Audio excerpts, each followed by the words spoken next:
Yeah, well, I love this stuff. I've always been, since I was young, I've always been the person that people say, I've never told this story to before, but here's my story, right? And so, yeah, I love that.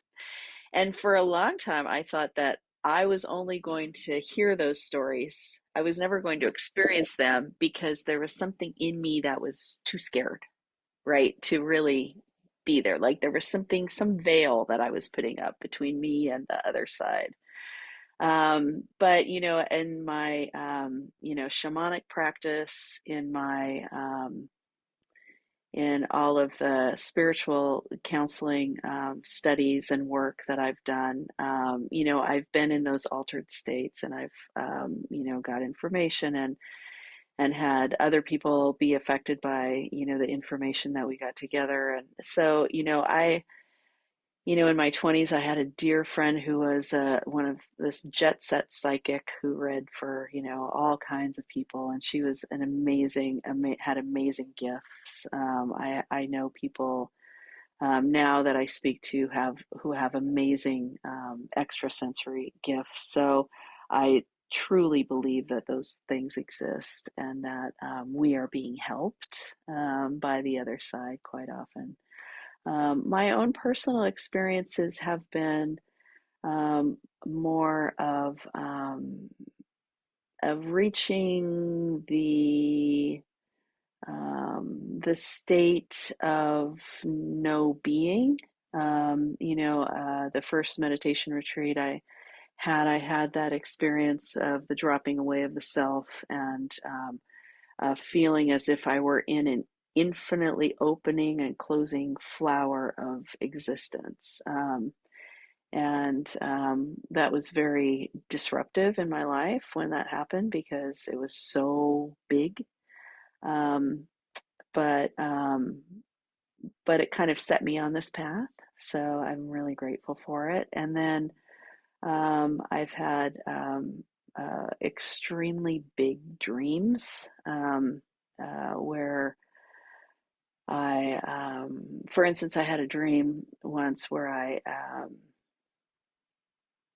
was able to rise up in a lucid dream, right, rise up out of my body, and I was seeing um, above our consciousness into the place where I could see everything, and it was that letting go of Clem, where I was kind of in that super high vibration and I was very excited. I was saying, this is it. This is where I've been going.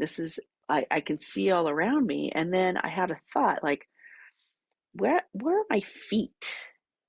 And I looked down, and my feet looked like little tadpole feet, and they were splashing around in Clem, who was lying on the bed sleeping, and I was kind of splashing around in her middle. The feet were, and I thought, that's strange that I'm still attached to her. And then I thought, oh, maybe I'm dying. And as soon as the idea of death came in, it was like whoosh, I went right back into my body. And it was I when I woke up, I had this feeling like I was sloshing around in my body, like I didn't quite go in all the way, like I was kind of. And for a couple of days, I kept feeling that. So I've had those funny kind of experiences in dreams.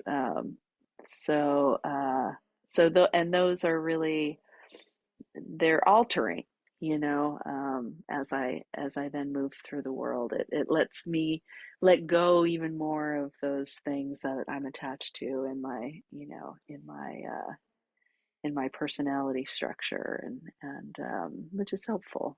Um, so yeah, so I would say that those are kind of my experiences. I could tell you a million of other people's experiences that they've told me about, but I think that I have a very beautiful and what feels like proven experience of the other side moving through us, and helping. So yeah.